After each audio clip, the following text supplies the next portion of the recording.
Hello, I'm Kaja.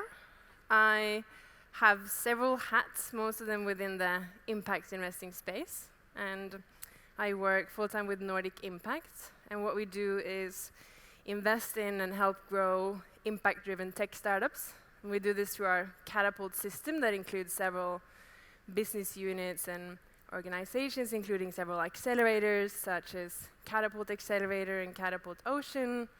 We have a Catapult Fund, as well as a physical Future Fest that takes place in Oslo every May.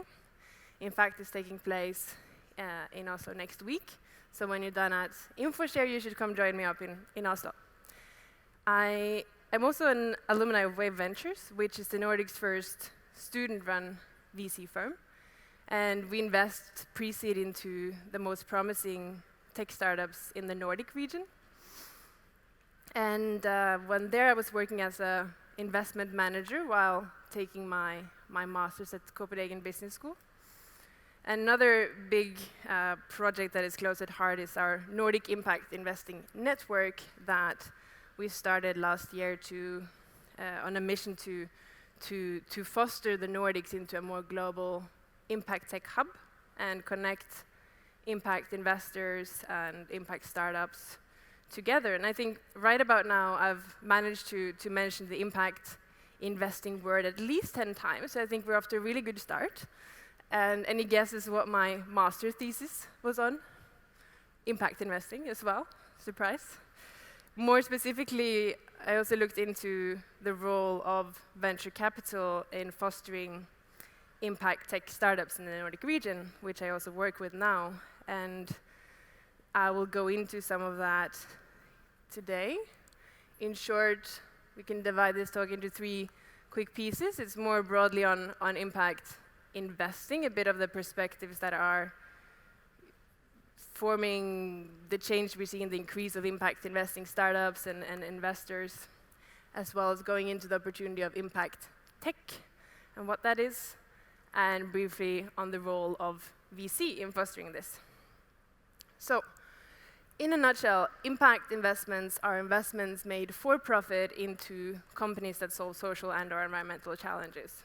And beyond that, there's quite a lack of understanding of what impact investing is beyond this broad definition. And it is a broad definition because it spans across several asset classes, investment vehicles in different domains. And as such, it kind of depends on who you ask, what answer you get of what impact investing really is. And if you ask me and Nordic Impact, what we work with is a zero trade-off mindset, basically. So we believe that you do not have to choose between maximizing your profit or making great impact, but rather when you couple the two is when you'll have the most promising startups and business cases out there now and in the future increasingly. And to me, impact investments make all the sense in the world, but I keep encountering these questions that rhyme with how can there not be a trade-off, how can you not have to choose between profit and impact. And I wondered quite a bit on why this sentiment is still so present, and I think that it comes down to quite two fundamental differences in the perspective on the role of businesses and their nature and their role in the society environment. And since it is a question that comes up so often, I'll go a little bit into where these differences come from. And a very long-standing economic view advocated by Milton Friedman particularly was that the main responsibilities of businesses were to maximize shareholder profit. And this is often referred to as the Friedman Doctrine. And what this view does is separate and externalize social and environmental challenges and responsibilities away from the firm that creates them and imposes them onto and leaving them up to governments and NGOs to solve instead. And in effect, this kind of narrow conception of capitalism, of course, we lose the opportunity to see the obvious synergies between impact and business. And this view, while economic thinking has evolved over the last few years, in the last few decades, it's clear that it's still affecting the way a lot of us think about how we build a business and the business's responsibility. However, times are changing, and the way we view the responsibility of business and our worldview is clearly also a generational matter.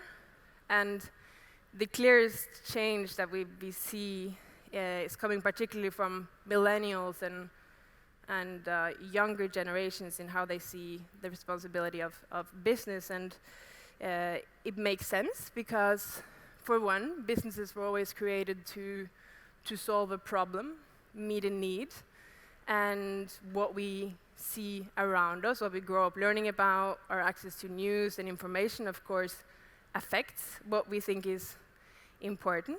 And just to show some examples of where the needle is moving, one of the biggest studies made on millennial sentiment on the role of business asked, what is the purpose of business?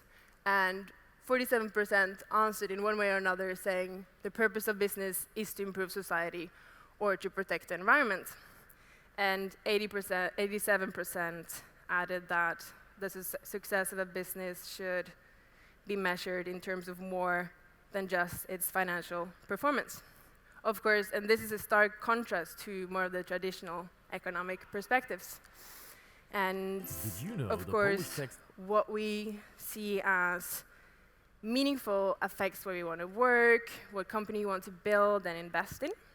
And so it's clearly, and where I stand from is clearly becoming a rapidly growing business risk to not speak to your impact if you want to retain and attract talent, and not to mention a missed opportunity. And talking more about this opportunity, what we work with at Nordic Impact is scalable tech companies that are impact-driven and believe that technology holds a massive potential in helping us scale into solving global challenges. And what impact tech is basically technologies with the potential to have a positive impact on society and the environment when deployed on a global scale. Could be new technologies or existing ones deployed in novel ways. And one thing, of course, that comes to mind there is how do we go in and select what is real impact? And this is a question that comes up time and time again, and no wonder, because there is to date no common measurement on impact, even though many interesting projects are being developed. And to date, the best framework we have to use is still the Sustainable Development Goals. We use that at Nordic Impact as well as a guideline and to kind of go in and which are the biggest challenges and whether startups are solving and addressing some of our bigger needs and society's bigger needs.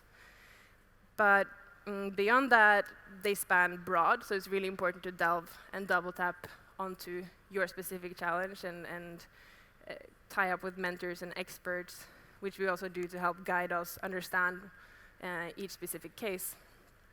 And I also think from a sustainability perspective, it's quite interesting to look at, if we want to look at the potential of impact tech startups, if we look at it from a systems view, we see, you can look at this all these big challenges or big areas in the world, such as food, transport, energy. There are all systems that need to drastically change if we are to have a chance of solving these SDGs. So it's very interesting to look at also as an investor, how we can help current niche technologies that are completely different from what exists in the mainstream, help them grow into the mainstream. And we have several examples. I'm not sure if I'll have time to go into all of these, but For example, there's a lot of interesting developments going on within biomaterials in Finland. Particularly, for example, we have Sulapak, which is creating completely biodegradable plastic. And there's no secret that plastic is a massive problem that we need to be looking at to solve. And I think this kind of case speaks for itself in both being a very viable business case and creating massive impact. There's also a lot of interesting things happening which are very important in the agricultural sector.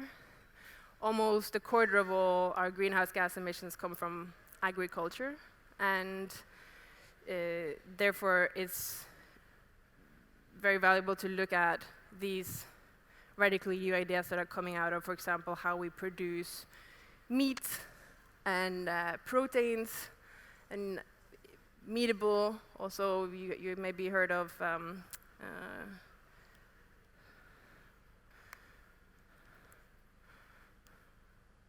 Memphis meats as well, which is in the same category there. So this brings us to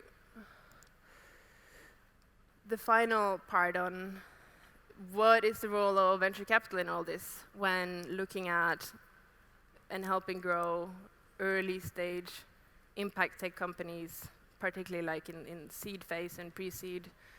And this goes for all startups, but as we know, the startup world is more than anything affected by lack of a massive uncertainty. And the role of VC in all this is lowering that uncertainty. So when a VC invests into a startup very early stage, in addition to the physical money influx that comes in, it sends a positive signal to other VCs, collaborators, potential partners, and potential employees that this is an idea that has merit and it's more likely to survive. So it's a lot about this network effect of getting a stamp of approval from someone that has been in the business for a while. And of course, that's also a key thing, right? This only happens if the investor is reputable and known in the network. So, for example, this study by Atomico and in their State of European Tech finds that they looked at startups at seed stage that got funding from top investors versus what they call low-quality investors. And startups that receive funding at seed stage from top investors had a over 40% likelihood to go on to raise their Series A within 36 months, while if they receive the same from low-quality investors, the chance dropped to 8%. So it's obviously a huge difference, and reputation has a lot to say in the startup world. And this, as mentioned, this goes for all startups. I think, from my perspective, the only thing that differentiates them from impact tech startups is, in my view, impact tech startups already have a very interesting and viable case. If they're solving a massive social and environmental need, there is a massive market potential. There is a much more bigger likelihood of them attracting great talent and retaining that and motivating employees. And they have a long-term perspective, obviously. So let's see if there's any questions I want to have. If not, I want to also leave you with, or before that, I want to leave you with my favorite cartoon depicting the difference between former versus future or current view of the cool Entrepreneur of the Year thinking, courtesy of the Uprise project. They're also doing some really cool things within net impact measurements, so I'd advise you all to check that out. And yeah, any questions?